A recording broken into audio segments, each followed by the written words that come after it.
big-time beatdown at the Big House. We're, of course, making reference to what Texas did to the University of Michigan in Ann Arbor. I don't know when was the last time Wolverine fans booed their home team on the field in Ann Arbor, but they did this past weekend. They are not happy. And I guess the big question for Sharon Moore, who's the head coach who replaced his honor Harbaugh, is how come you don't have a legitimate quarterback? That's a big issue because they really look substandard at the quarterback position. And obviously in the offensive front, they got guys who went to the NFL, because I really thought with Donovan Edwards back as a third-year part-time starter, they were going to pound the ball. He can't find any running space. So Michigan's got huge, huge problems there. They got trashed by Texas and Quinn Ewing, their star quarterback, who threw 3 more touchdown passes. So Michigan, how could you be Michigan and not have a quarterback in waiting to replace all the stars that you lost? Notre Dame. I don't think Marcus Freeman, Irish head coach, wants to look at his emails today. I don't think he wants to check his name on social media. The big question is, how the hell does Notre Dame, with all this talent, lose to one of those directional schools? Northern Illinois, DeKalb, Illinois, Huskies, Mid-American Conference. Man, did they rise up and did they play hard in South Bend? And being in South Bend, that's a tough place to play. 100,000 and all that. 2 pass interceptions, 2 block field goals. Hold on to win it.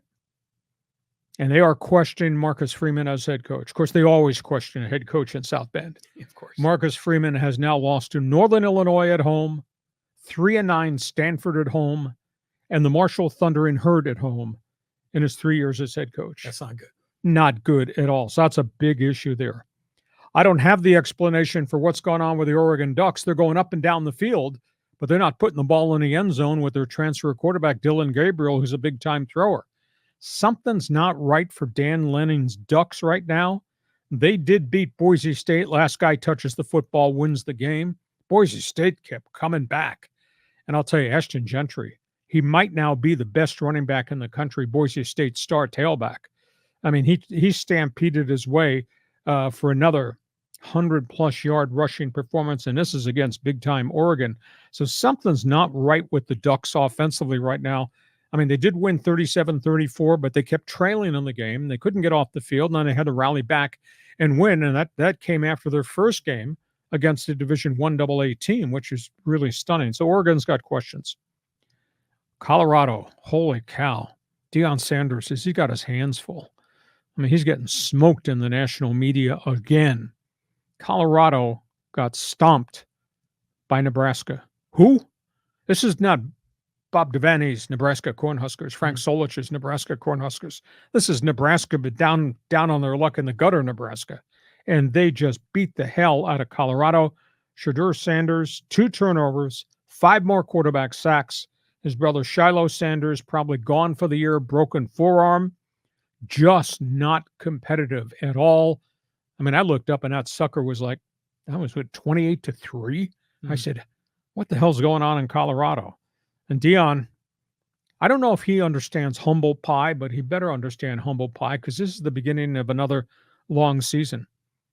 And since that great start last fall when they were 3-0 out of the gate, were must-see TV, since then, Deion and his friends are 2-9. Oh, wow. And it's a bad 2-9. So that's a tough situation there. And then we get to San Diego State, and it looked really bad. It wasn't that bad till about the final 7 minutes when they just flat ran out of gas defensively. Sean Lewis's offense is scuffling. They've done nothing of success in the first, second quarters of each of their games. It takes them time to get this thing kicked into gear, and the defense has kept them in games. And this defense played its guts out. I thought they were courageous, and they were on the field all night in 90-plus degree weather. But they died in the fourth quarter with their boots on.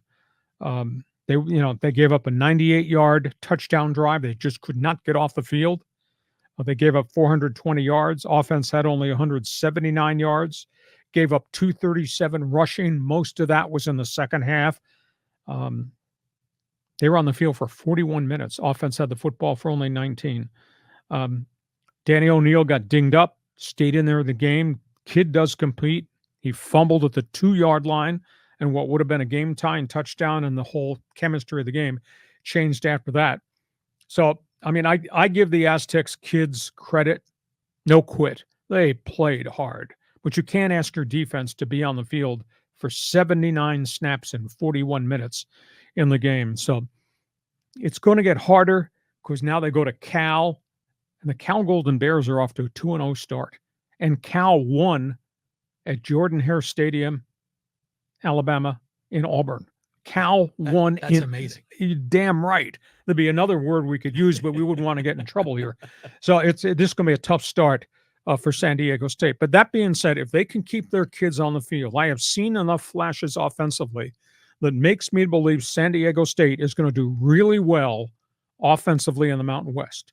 And we have now seen 2 tough guy performances, junkyard dog defensive performances by those kids on the defensive side of the football who are playing and never quitting against adversity for San Diego State. So get through this weekend at Cal. Schedule will even out. They'll start playing their own people. I think they're going to be dangerous before this thing is done, but they got stampeded by Oregon State. I mean, they got bullied by Oregon State. Yeah, I mean, that was something. Yep. Yeah, I mean, just a quick comments on each of these. That Michigan game, I mean, obviously Michigan was very disappointing, but Texas to come rolling into Michigan, that's a huge win for the Aggies. And they had Longhorns, pardon me, my bad. I knew I was saying that wrong. We will be getting emails now. I'll guarantee you that. You're probably right. But it was a huge win for them, and they come rolling. They were number 3, and they had Matthew McConaughey with them, so that whole thing was fun. Notre Dame, man, I don't know what the hell to say about that. I mean, Northern Illinois, where is that school? It must be pretty close to South Bend and Chicago and all that. South Chicago. I spent the coldest winter of my life one weekend doing a basketball game at DeKalb, Illinois. That's where Northern Illinois is. It is out there in the prairies. It's cold as hell. But they get kids. They get Big Ten kids that bounce back. But for them to win at South Bend, holy cow. That's not just like their Super Bowl. That's like all-time, moment for that university. So good for them. Oregon, I'm not commenting so much on Oregon. I'm just happy that Boise State was super competitive. Sure. So it's nice to see the group of 5 schools do well. Yeah, Colorado was a disaster. Shedeur Sanders was overwhelmed. I mean, that was an insane game. It was just like there was nothing there for Colorado. And the Aztecs, boy, I missed the kickoff because we were out to dinner with family. Get back, it's 7-0. The Aztecs have the ball, and they're driving. And I'm like, hey, right on. If they could tie this thing 7-7, this could be a pretty interesting game. And then the fumble happened near the end zone when they were just about to score. It was disappointing. But I agree with you. The defense was flying everywhere. They were ferocious, and there you can see glimpses in the offense. But Marquez Cooper, he didn't get the ball all that much, did he? He got bottled up and they couldn't run the ball. And they've got some skill wide receivers that I think once we get into the Mountain West Conference, they're going to move the ball up and down the field. They've got this wide receiver came from Colorado State, Lewis Brown. I mean, he's the one that had the big touchdown catch. He had another big catch on Saturday. They need to target some of these big play guys a lot earlier. But I've been impressed with Danny O'Neal for an 18-year-old freshman at this level. He's very accurate. Tell you what, he's got some grit to him because he stands in there and he takes some shots and he scrambles, is going to get hit, and he makes plays, and he's just composed. I've been very impressed for him. And I asked Sean Lewis at his Monday press conference, have you ever started a quarterback this young? He said, never had an 18-year-old starter. So this kid's got a bright future if they can keep him upright and he doesn't get hurt. But, once we get beyond this weekend's game with the Cal Golden Bears, the schedule will even out, and then they start playing their own people. They got to go to Central Michigan, which won't be easy. And obviously then they come back and they kick into gear the Mountain West Conference. Boise, the Fresnos, both have got obviously quarterbacks and running backs. So I think they're going to do okay at the Mountain West level. Just thinking about this. Remember about 20 years ago, the Aztecs played Cal, Yep. because they're going to do this week, and the Aztecs beat them. And I remember the Cal quarterback was really angry, and he was calling them San Diego frickin' State Aztecs. He was really angry about the whole thing because it was such an upset. Do you remember that? Yes. Who was that quarterback? I don't know. I don't think he went on played in the NFL, but I think he was a decent QB. Well, they were running some kind of gimmick and gadget offense, and they're throwing for a lot of yards and all that. It was kind of pseudo run and shoot or West Coast offense, and the Aztecs just punched him in the mouth. And what's that old favorite phrase? You can have a great plan until you get punched in the mouth. And Cal never recovered from that. That's Mike Tyson, isn't it? Okay. So anyhow, that's where we are as it relates to football. You saw some of the topics we're talking about. You're into college football.